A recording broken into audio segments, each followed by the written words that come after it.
Shermer, sack, ball out. Recovered by South Carolina and down inside the 5-yard line. That's Aaron Sterling that recovered it, and it was forced by Javon Kinlaw.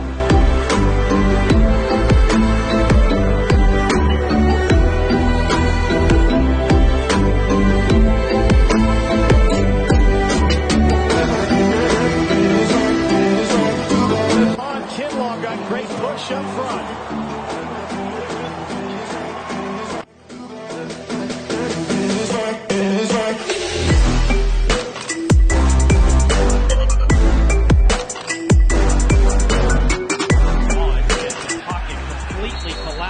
Javon Kinlaw.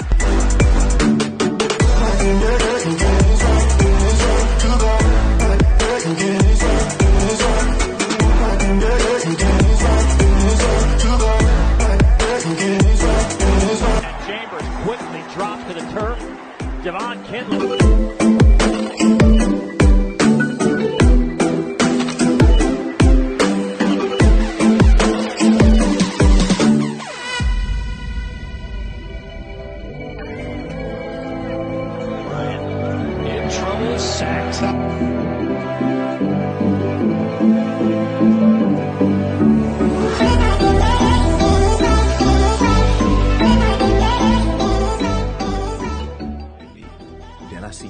Coming free, and I see Jam slowing them down. All that went in my mind was like, they better call the ambulance.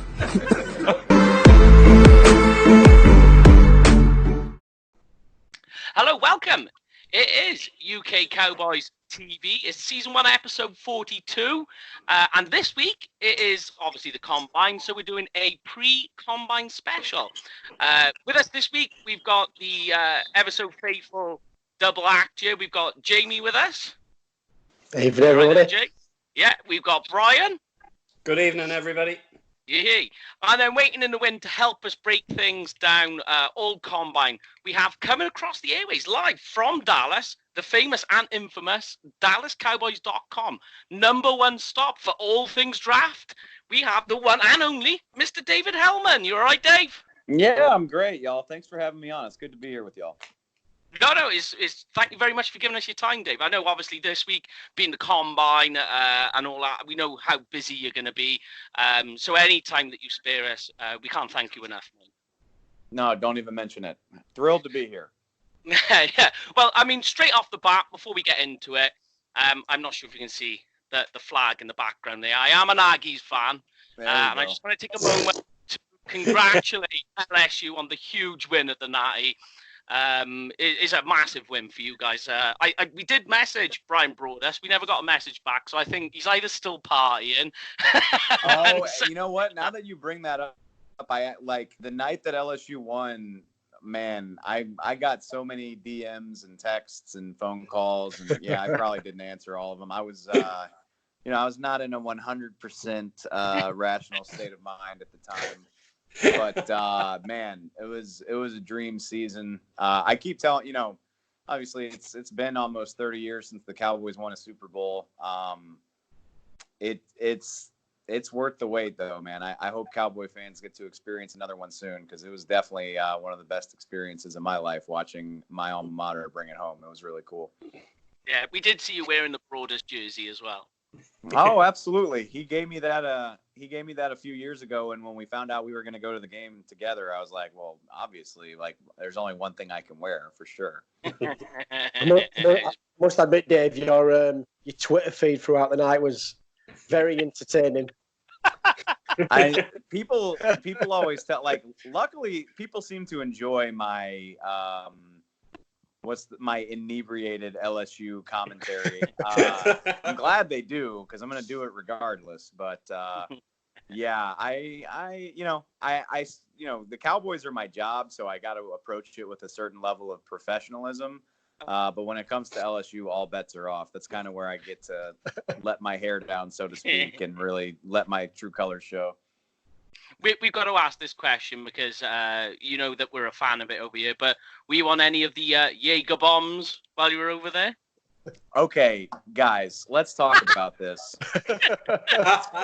In the United States, Jaeger bombs are something that you drink when you're like, 18, 19, 20, early 20s.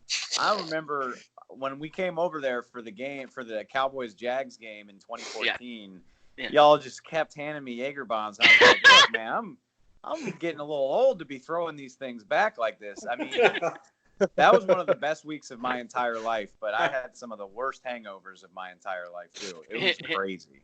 Yeah, Jamie, you got the story of when Dave decided to come back and meet everyone on day 2? Well, there were a few times, Dave, weren't there? I think the biggest surprise was Sunday afternoon when Dave and Shannon turned up at the pub just to see if any of us were alive. Yeah, I mean, no, seriously. I remember, I think, the game was obviously in the evening, and like Sunday morning, I think we stayed out with Nick. Oh my God, we stayed out until like 4 or 5 in the morning, and we stopped by like the tailgate before the game, and everybody was like bright-eyed and bushy-tailed. I was like, how do y'all do this? Like, I thought I was a good drinker, but y'all are crazy. So to answer your question, I did not drink any Jaeger bomb at the LSU game because I'm 31, which, I wouldn't have remembered the game if I was throwing back Jaeger bombs. So I kept it to Miller Lite. So are you saying the next time when you come down, we've got to change the cocktail then? I mean, I hope so, man. First of all, I hope we come back soon. And second of all, yeah, maybe we can switch to some other kind of shot, because just the word Jaeger bomb, like, I know I'm not on video right now, but like just the phrase Jaeger bomb makes me like shiver. Like, I'm just like, oh God, no. I suppose the worst thing is, Dave, I'm actually Irish.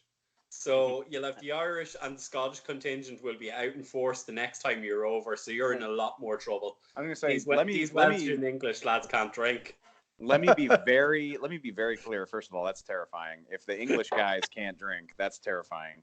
If the Cowboys make it back over to the UK, I'll drink whatever y'all want, because that was such a fulfilling experience. We still talk about it all the time, how much fun we had. So if I get to party with y'all again over there, I'll gladly shoot whatever y'all tell me to. I don't care. And it'll be an honor the day that happens, mate. It'd be good to have all of hopefully you back. Hopefully it's sooner rather than later, man. That was such a great time. Yeah, we all agree. We're all exactly in the same boat. But yeah, anyway, Dave, getting back to the draft before we end up becoming the party cocktail Jägermeister podcast. Yeah, we know you're obviously at Indianapolis this week. One of the questions I've had, now obviously, speaking to people over the years, we know the answer, but if you could just explain, right? Because somebody's asked the question before to us, why is it Indianapolis? Why not, like the Super Bowl, move it around? Why Indianapolis each year is the city that hosts the Combine? What is it that's so adapted with that city that's so well suited for the Combine? Yeah, it's a really good question, and we actually talked about it last week on our draft podcast, the draft show. It's just time and familiarity. So, if you've ever been to a U.S. city, a lot of them are very spread out. There's a lot of suburbs, Dallas is a great example. Obviously, the Star, the Cowboys headquarters in Frisco is a solid, 15, 25 miles from downtown Dallas. It's very, very spread out. Whereas in Indianapolis, everything is really tightly clustered around the football stadium. The most important part of that being, there's 3 or 4 hospitals and medical facilities that are clustered right there in downtown. So everything is super close together. You can walk from the stadium where the drills are happening to the hotel where the interviews are happening to the hospital where the medical evaluations are happening. You can do all of that in 5-10 minutes. You don't need to get in a car when you're in Indianapolis, at least not to do any of the combine stuff. So it's just very centrally located and easy to get around. And on top of that, they've been doing it there since the late 80s, I think. Yeah. I want to say the first time they did it was like 87. So they've got it down to a science. Everybody there knows what to expect. They know how to do it. They know where to go. People like our friend Brian Broadus, he's been to the Combine so many times. He doesn't need a map. He doesn't need anybody to tell him where to go. And it's like that for anybody in the NFL that's been to it enough times. So it's a convenience thing, really more than anything. And I think Indy's just gotten so good at hosting it that it makes sense to keep it there. Yeah, and the good thing as well is Lucas Oil Field as well. It is a perfect stadium to host it because it's that spread out on the sidelines. It's got that extra room. It just seems to be more roomy there. Do you know what I mean? Yeah, and I mean, this goes without saying, but it's an indoor stadium, so you can do all of that without dealing with the weather's not great anywhere except maybe Miami in February. So. It makes it easy. And then, another great thing, speaking of the weather, the stadium and the convention center, all these buildings that they're using, they're all connected by indoor tunnels. So you don't even need to really go outside to move around downtown Indianapolis. So like I said, I'm not going to be surprised if the NFL moves it somewhere else one day. But I know, league officials really love having it there because it's just easy and convenient. Yeah. So then, obviously, one thing that we know as well with the Combine is the most important thing is, unfortunately, as fans, something we don't really get, because we get to see the testing and to watch the game tape. We watch the game throughout the year as well. But the two probably most important things is the medicals and the interviews. And as I say, as fans, it's not really something that we can get much interaction with. So for yourselves, where you managed to give us that information, how do you go about getting those results then from people? Is it just hearsay or are you able to talk with people? How do you get about those results on basically prospect interviews? Yeah, it's a funny point because somebody here at work asked me that last week. They were like, okay, well, when are the medical results going to be released? And I was like, they don't get released. Like, this is, doctor patient confidentiality, all that. Like, they're not just going to send out a press release with all these guys' medical histories. But that's the beauty of the Combine is you got all these people in close quarters. There's 1,000 members of the media in town.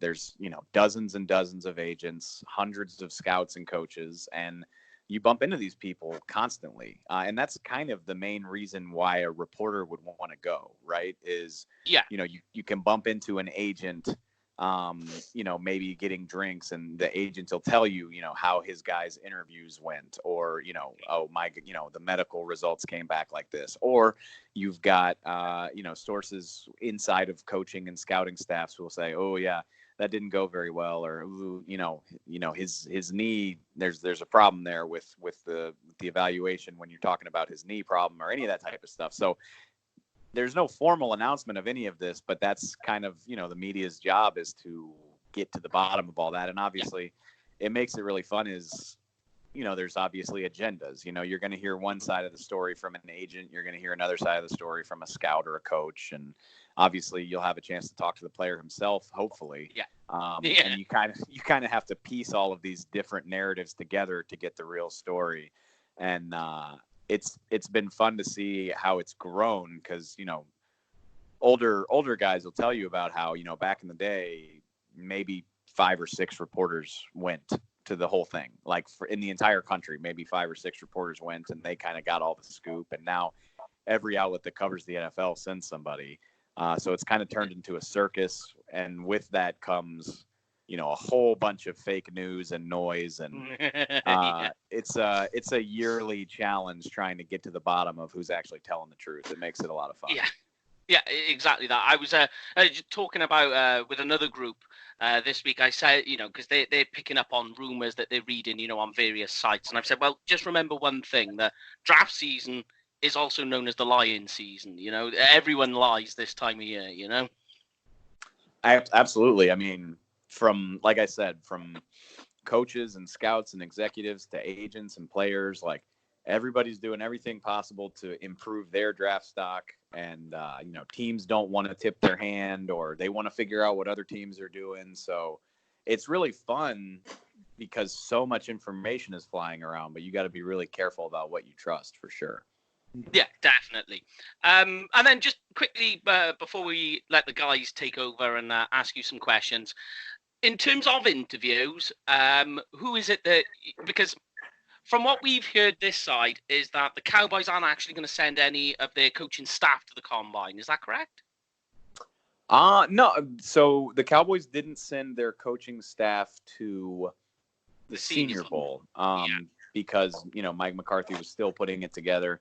As far as I understand it, the coaching staff will be there in Indy for at least part of it, if not the whole thing. I know, we're going to have an afternoon with Mike McCarthy. He'll be there. And typically you bring your position coaches to kind of get a better feel for things. So as far as I understand it, everybody's in town for sure. Okay, that's cool. So then in terms of interview, is there any particular player you hope interviews well with Mike McCarthy and the coaching staff? Oh man, that's a great question. So there's so many changes to the format this year. Yeah. And there's different drills. They're doing the drills at different times, but also another change that's worth noting is they cut the number of official interviews from 60 down to 45. Wow, that's a big difference. Yeah, no, I mean it's a pretty sizable cut. So there's 45 out of 337 that they can sit down and have a 18-minute interview with. And so it's always interesting how teams zero that down because there's a number of ways you can look at it. Do you want to talk to guys who have maybe some character concerns? You want to find out about trouble in their past, maybe guys with injury issues that you want to, get more information about that? Or, do you want to draw a bright red target around the positions that you need? Obviously, we're going to get into it in a minute, but the Cowboys are looking at defense. They're probably looking at tight end, safety, defensive tackle, cornerback. So it stands to reason that they're probably going to want to interview a lot of defensive players. This is a big name that, if you follow the draft, I'm sure you've heard it, but Javon Kinlaw strikes me as a guy that they'll probably want to get some information on, not just because he's a really good player at defensive tackle, which is a position that they need. He's also got a history with knee injuries. And like I said, you want to get more information on that. So I would imagine, we're probably not going to get the full list of 45 guys that they talk to, but I bet you it's going to skew pretty heavily toward defensive players just based on what this team needs. Okay, yeah, brilliant. Well, in that case, then, I'm now going to hand you over to Brian. We're just going to basically get some questions about. You want to go, Jamie? Go Jamie first? All right. First. Jamie, yeah. So, if you want to take it away about wide receivers, it's all yours, Jamie.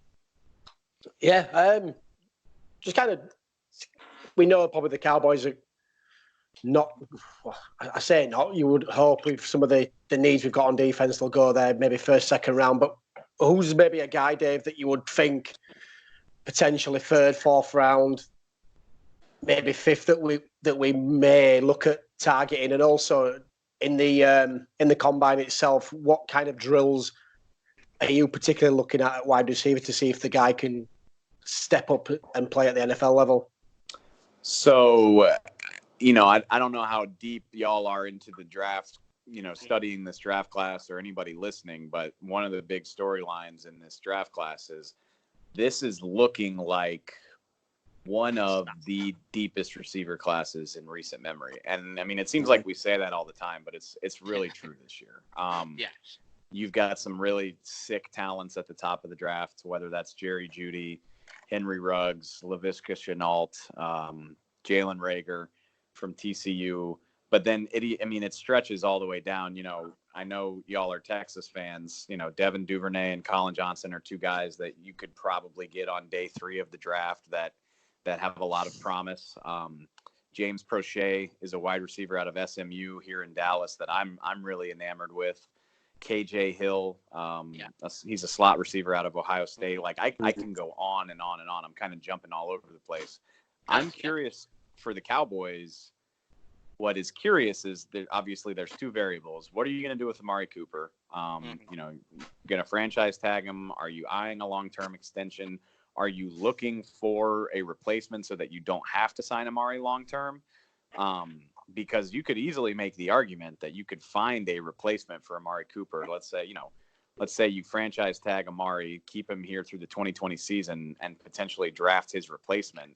you could find a receiver capable of doing that in this draft if that's how you wanted to play it. The other thing is Randall Cobb. Obviously, he's headed for free agency. It seems like he wants to come back, but will it make sense on a money standpoint? And if he doesn't, or even if he does, honestly, can you upgrade that, the talent level at your slot receiver? Cobb had a pretty solid year, but I think it's definitely possible to upgrade that, like I said, that talent level. So that's really fascinating to me. Like, I would guess that they'll draft a wide receiver at some point in this draft, but how highly they do it might speak a lot about their long-term vision for the position. Yeah, agree. And I mean, with wide receiver as well, given the fact as well that Tavon Austin, it could be a casualty to get cut as well. Would you think, looking at wide receivers, I'm specifically aiming at a particular type that we spoke about last week, that can also return kicks and punts? Yeah, I mean, that's interesting.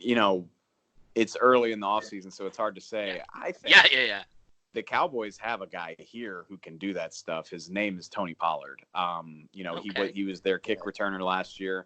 He doesn't have any history returning punts, but I would like to think you could teach him how to do that. I just think he's so dynamic. So that's an option. But yeah, absolutely. I mean, there's no shortage of speed in this wide receiver class.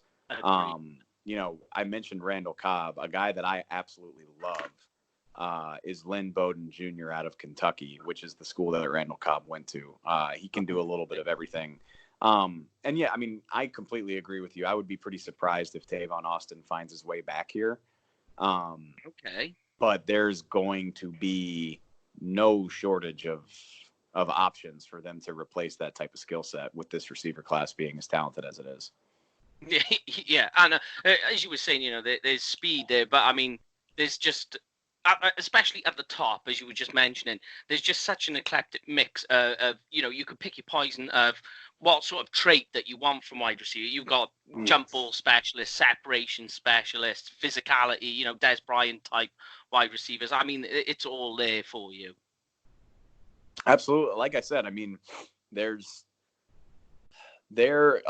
think, Michael Gallup's a great comparison. Like, Michael Gallup was pick 81 in the third round, and had an 1,100-yard season in his second year. Obviously, seems to be a pretty good draft pick. It seems like you will be able to find talent like that in the third or maybe even the fourth round, depending on how things shake out, just because there are so freaking many of these guys. Like, I don't even know how to begin stacking them up. I just realized, when I listed them off earlier, I forgot about CeeDee Lamb out of Oklahoma, who's arguably the best receiver in this class. So, pick whether it's, first round, second round, sometime on day 3. I really like your odds of being able to find a wide receiver who's better than his draft slot, which, that's been the case before, but I think it's even more likely this year. Yeah, I mean, that exactly, you're basically completely solidifying what we were talking about last week when we were talking of wide receiver. We said the exact same narrative. But Brian, if you want to move us to tight end, mate. Yeah, so I mean, looking at our tight end room this year, the big question, I suppose, is whether with returns, it's not looking likely at this stage, and Blake Jarwin is obviously the an exclusive rights free agent. So Dalton Schultz is our only tight end under contract. So in terms of the tight ends in this draft, obviously we're going to be drafting someone. So what kind of a tight end are we going to be drafting? What exercises should we be looking out for with those guys? And give us some of the names, because when we did this last week, we couldn't have a consensus top 3 amongst us. So, and I know from your show 2 weeks ago, you were in the same situation with your top 5. There was no consensus. Yeah, it's interesting for a couple of reasons. One is, I mean, right now we have no idea what the tight end room is going to look like. I completely agree with you. It doesn't look likely that Jason Witten's going to be back. I don't think you can completely rule that out. And that's a big X factor, because if Jason Witten's back for another year, it's hard for me to imagine spending a big draft pick on a tight end that just won't have a path to the field. If he's not back, then the conversation changes completely. I do think, I think Blake Jarwin's back here. He's a restricted free agent. That makes him very easy for the team to bring back. You just assign a tender to him, and 99% of the time, those guys find their way back without too much fuss. So, Dalton Schultz, Blake Jarwin, it's a decent starting point. The other thing that makes it interesting, and let's just assume for the purposes of this that Witten doesn't come back, but we need to get to the bottom of what this new coaching staff values in a tight end. And I talked to some people in the organization about this, where I was basically like, man, it's kind of difficult to know what y'all are looking for, because under the old regime, we knew what they wanted, whether it's, obviously they didn't value safety play at a high level. Rod Marinelli had a certain archetype of defensive tackle. He wanted smaller, quicker guys who could penetrate. Same thing goes for tight end. Obviously, Jason Garrett puts such a value on big, well-rounded tight ends who could block just as well as they could catch and could line up on the line. And to be blunt, that's a dying position with the way football is these days.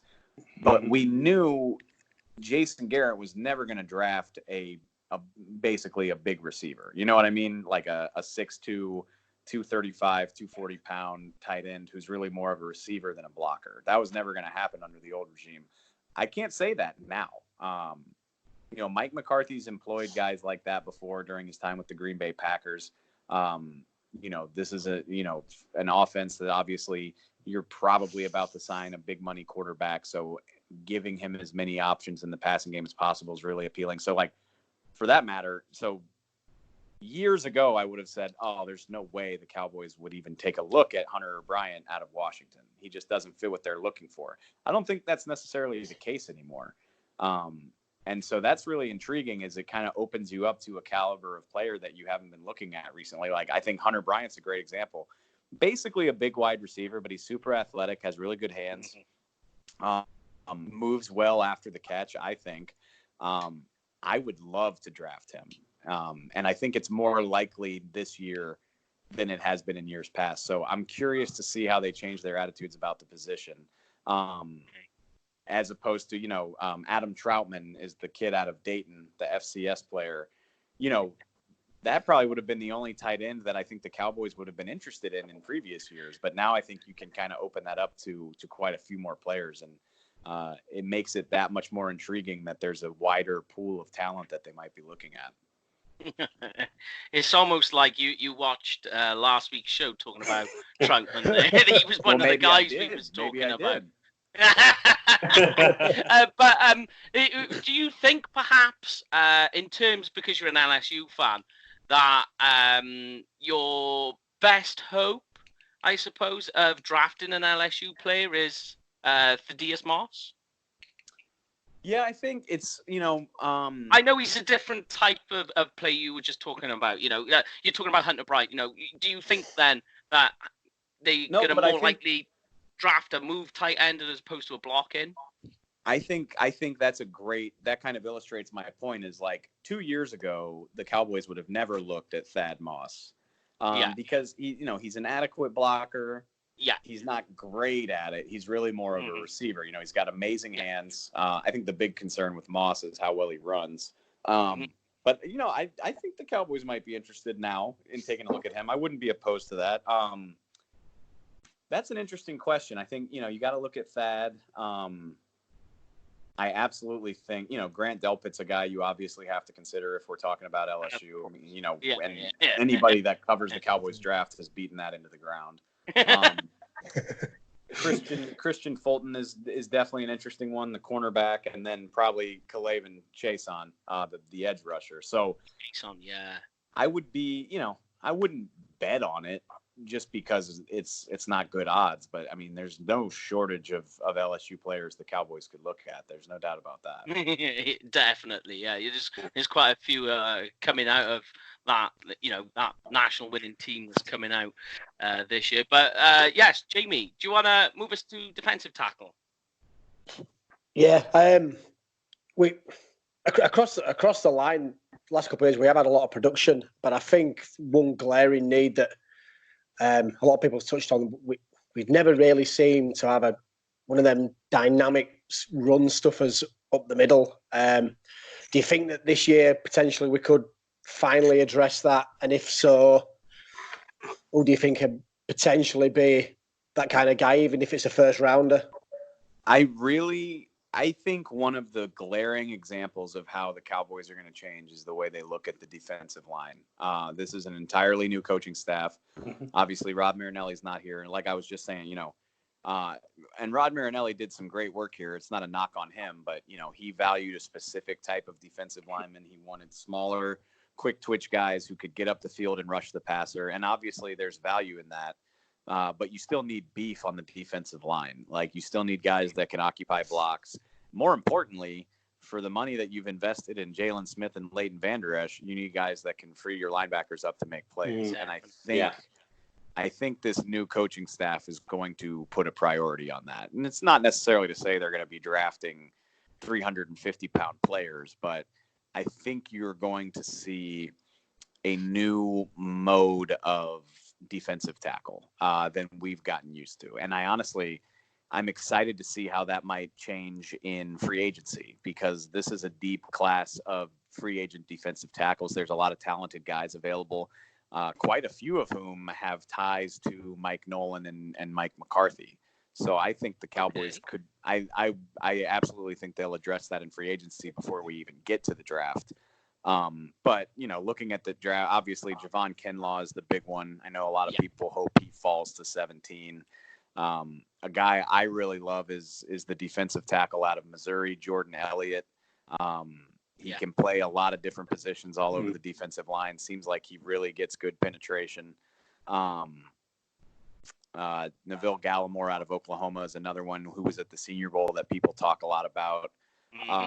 But like I said, I'm curious, obviously, like, we all love the draft. That's why we talk about it so much, but it's going to change significantly. Case in point, we talked about receiver a lot in the lead up to the draft last year, and then they signed Randall Cobb and it became less of a priority. And obviously that's going to happen again this year. I think it's going to happen on the defensive line, because if you just look at it, DeMarcus Lawrence is the only Cowboy player with a secure long-term future on this defensive line. Robert Quinn's a free agent. Malik Collins is a free agent. Antoine Woods is a free agent, and on and on and on. So they're going to need to do some work there in free agency. And I'm really curious to see who they sign and what their line looks like when they're done with that. Because I'm just not going to be surprised if we have a way different idea of what's needed on the defensive line in about a month or so. Yeah, because one of the things I heard actually today in terms of defensive tackle, I don't know if you want to quell the rumors or if they're true or not, but one of the things I've heard is Malik Collins is looking like he could get signed. I don't know if that's true or not, or is that just a speculative rumor that's just floating around? I don't want to rule anything out, but like I said, I'm curious because, again, Malik Collins was obviously, that's a Rod Marinelli guy, a guy that they drafted while he was here. He fills that all-important 3 technique role.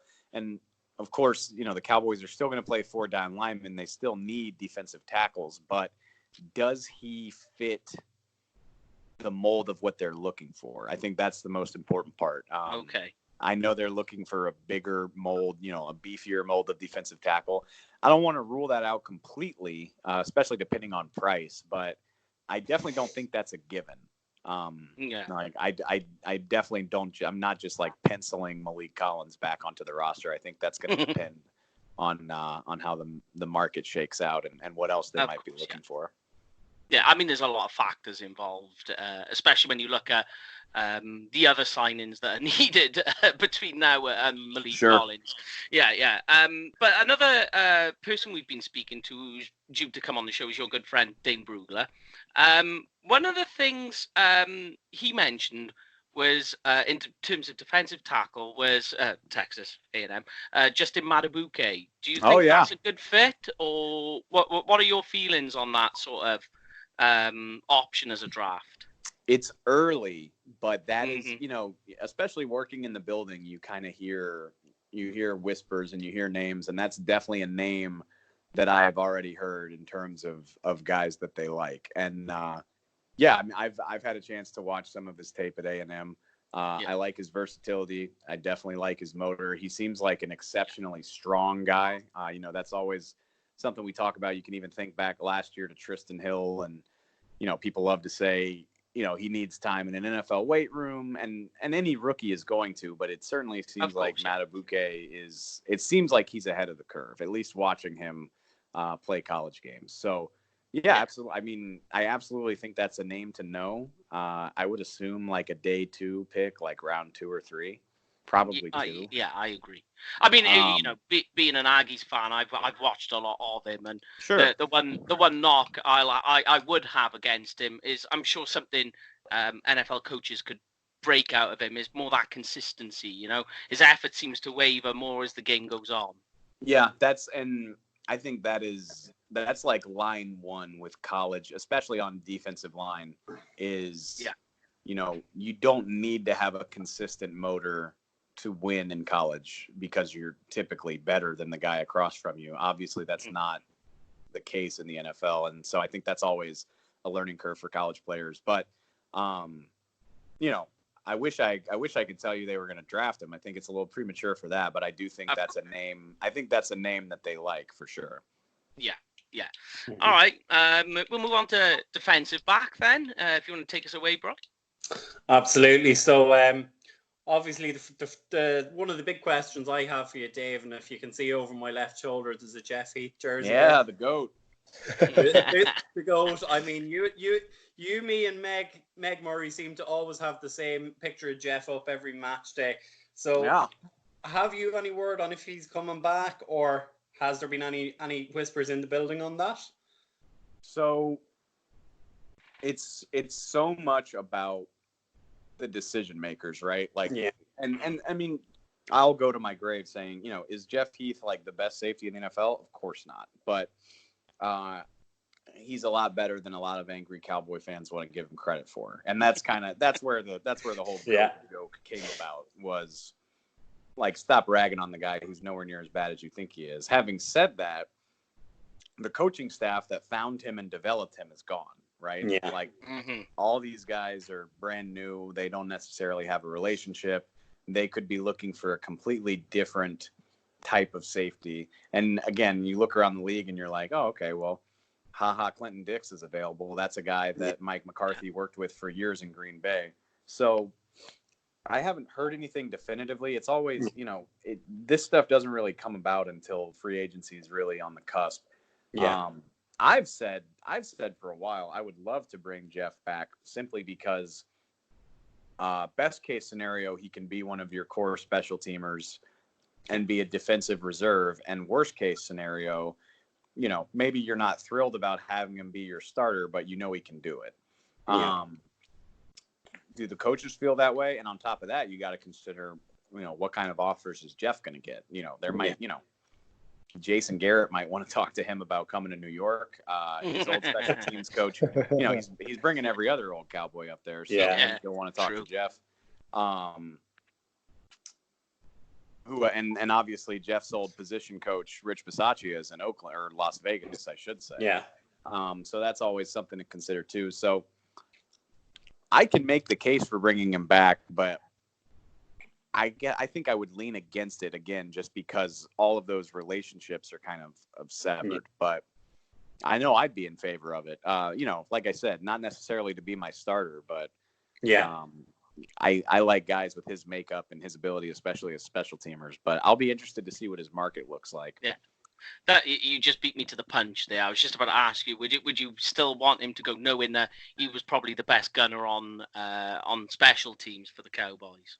Right. I mean, and that's, if I could sign him to be my best special teamer and my third safety, that sounds great to me. That works out good. Yeah. Is he, is Jeff down to do that if he can get a better deal somewhere else? Or you always have to factor in that the current coaching staff could simply say, thanks, but no thanks. We can, we've got our own guy that we like a lot better. And that's honestly that's why I lean toward thinking he won't be back, because these are all new coaches with all new relationships and different ideas about what they want in a player.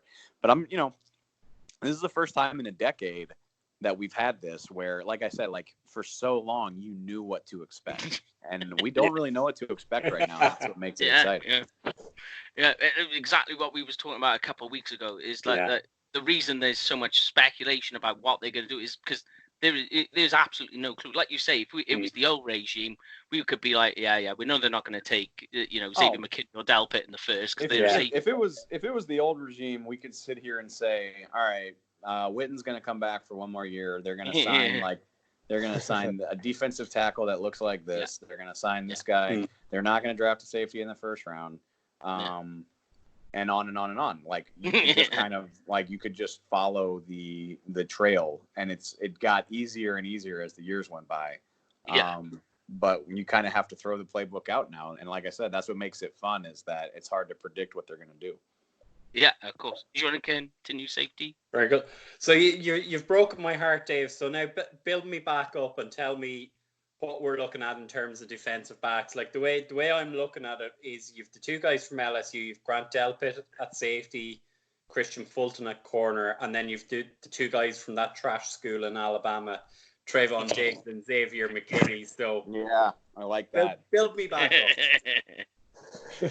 So here's the thing is, and listen, I get I love good safety play. Like a badass safety is probably it's one of my favorite things in football. Ed Reed's one of my favorite players of all time. Mm-hmm. I completely understand why Cowboy fans are so desperate for a good safety, but it's very easy to make the case that cornerback is a much bigger priority for this team, especially, if you just read the writing on the wall, it's hard for me to believe that Byron Jones is going to be back in 2020. They don't have a tag to use on him. At least not until they get one of these deals done with Dak or Amari. And he's going to command top dollar. We're talking $18 million a year, if not more. He's going to be one of the most valuable free agents on the market this year. So it's hard to imagine he comes back. On top of that, Anthony Brown is a free agent. And on top of that, Cheeto Awuzie and Jordan Lewis both only have 1 year left on their deal. So you don't have a lot to work with there. And I think, most people would agree that, Cheeto's 2019 season was not something to get super excited about if you're thinking about re-signing him. I don't know how many people want to do that. So it's a position where they're probably going to need to do some work in free agency, whether that's bringing back Anthony Brown or signing a veteran from somewhere else. And then, it's right up there on the list of things that they probably need to do in the early rounds of the draft. Christian Fulton is a name you're going to hear a lot about at pick 17. Trevon Diggs, you mentioned him too. CJ Henderson out of Florida is a name that you should probably know. Jeff Gladney out of TCU. Yeah. But it just seems like, and it like I keep saying, it's hard to predict, but that seems like a position that they're going to need to draft in one of the first 3 rounds. And that's not to say safety's not important, but I think having top tier cornerback play is a little bit more important. And again, like I said, it sucks to say because I love safety, but I think it's easier to find decent production at safety because if you're not good at cornerback, then you're bad. You know what I mean? Yeah. You're not serviceable at cornerback. That's not what you're looking for. That's one of those positions where you gotta have a capable guy who's able to handle his half of the field.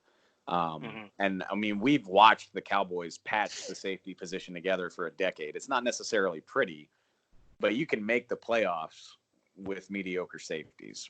I don't know how good your odds are of making the playoffs with mediocre cornerbacks. Yeah. Break the deadlock then. And I know you're an LSU fan, but so I can guess where you're going to go. But if you were to take one over the other, who have you got as number 1 safety, McKinney or Delpit? Oh, Yeah, I mean, listen, I don't expect anybody to respect my opinion because I am a homer, but and listen, Grant Delpit's got tackling issues. I understand that. Like, it's been a problem for him, but he's a ball hawk. You know, he makes plays on the ball. He knows where the ball is going. He's got a knack. You know, 7 or 8 interceptions over his final 2 seasons in college. He had a huge forced fumble in the national title game against Clemson. Yeah. You know, isn't that what we talk about time and time again, is that the Cowboys haven't had a defensive back with true ball skills in forever. Yeah. And I think Grant Delpit has those. So if I had to bet, I honestly don't think the Cowboys are going to draft a safety at pick 17. I would be kind of surprised. But if I was picking between the two of them, I would pick Delpit because he's got ball skills, and that's what the Cowboys haven't had in so long. Yeah, I mean, you're saying Delpit has his tackling issues. You can say the same for McKinney. You know, there's been somewhere you've seen a running back bounce off him, you know, and breaking the tackle. You know, he's lowering his pads too early.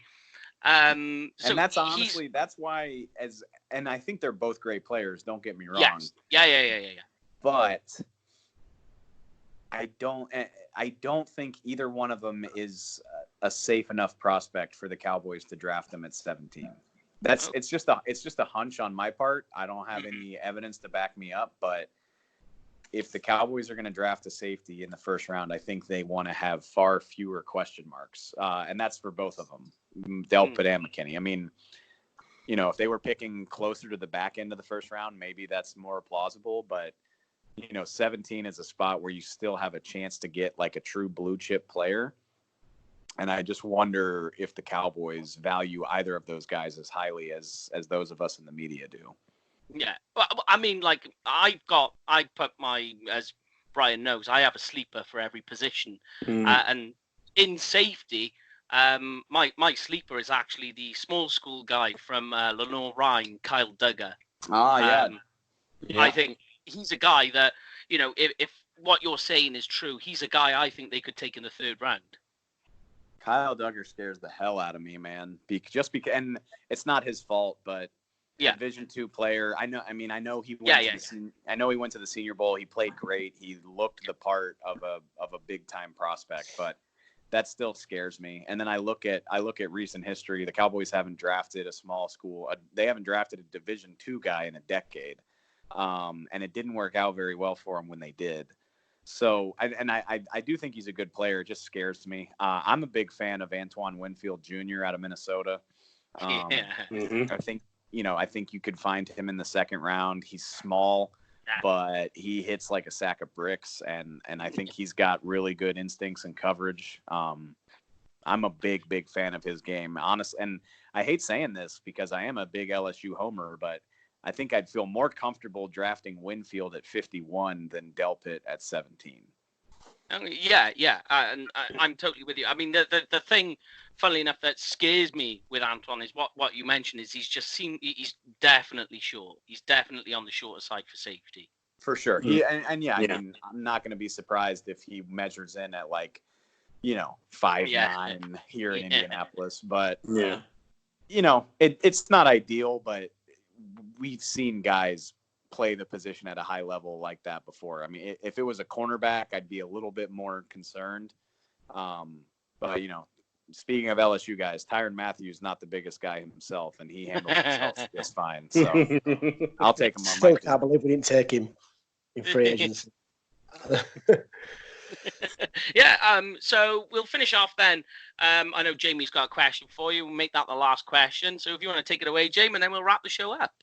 Yeah, it's not Cowboys related because we know that the Cowboys aren't going to take this guy. But when Mike said that you're coming on, Dave, and with the news that kind of come out the other day, and it was just too good of an opportunity to not ask. And we know, we touched on top of the show, LSU's your school, and if anybody's clued up and as I look at your Twitter page, Joe Burrow's your guy. He's potentially potentially nailed on to go number 1, but it's come out on it the last few days that things have been said, this, that, and the other.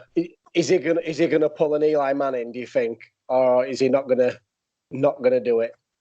I really don't think so. I think most of this narrative is overblown. I think Joe Burrow knows that he's the slam dunk number 1 overall pick. So, what does he stand to gain by cheerleading for the Bengals, I guess? Because for all he knows, somebody could trade up to come get him, or the Bengals could be willing to trade down and get away from that pick. It seems crazy, but I guess crazier things have happened. So, I don't blame Joe Burrow for playing it close to his chest because he can. Like, he doesn't have to impress anybody. Like, if he wanted to skip the combine, he could, and it wouldn't affect his draft stock one little bit. So I don't weigh too heavily into it. I think the media is really good at manufacturing drama when there isn't any at the top of the draft. You remember, it was like this with Kyler Murray last year. Not so much about whether or not he would play for the Cardinals, but is he going to play baseball, or is he going to do this? Is he going to do that? It's any time where the number 1 pick is kind of locked in this early, I feel like people find ways to make it a story because, Joe Burrow he's a great player. He draws eyeballs. He gets clicks. So I don't put a whole lot of stock into it. I would feel comfortable betting right now in February that he's going to wind up with the Cincinnati Bengals. I definitely could be wrong, but I don't think I am. Oh, brilliant stuff. All right. Anybody got anything else, or are we all good? All good. We're all good. Well, Dave, that wraps it up. I know, obviously, as you say, time is precious for you, so we can't thank you enough for everything. Don't mention it. Yeah, we appreciate you busy, and obviously being the time of year for yourself as well. We know it's non-stop round the clock for you. Yeah, there's no off season, man. That's definitely one thing I learned. But hey, no, I had a blast, man. Thanks for having me on, and hopefully I'll get to see y'all in person before too long. Definitely, yeah. And we won't get on the Jaeger bombs, but we'll find a new cocktail for you when you get back to London. We'll come up with a new one. Maybe, I'm partial to Jameson. We can figure something out. Lovely, but thank you very much, Dave, for your time, and we'll talk you hopefully again on the show where we're talking more Cowboys Super Bowl glory. That would be nice, wouldn't it? Yeah, absolutely, y'all. Anytime. Brilliant. Thank you very much, Dave. Yeah. Yes, Dave. Thanks, Dave. All right, and thank you, Jamie. Thank you, Brian. We'll see you all again, and we'll do a post-Combine show. Make sure you follow us on Twitter and Facebook, Instagram, YouTube, the podcast. As we continue our draft coverage, more special guests come in. You can put those fingers down. More special guests come in. I did accidentally slip up and give away somebody who's coming on later on in a few weeks. So yeah, Dane Brugler, we have him. We've got a couple of others. So look out for that. We'll continue, as I say, covering the draft, keeping you all clued up with all things 2020 NFL draft in Las Vegas. Thank you very much, guys, and we'll see you all again next week. How about them Cowboys? Good night, folks.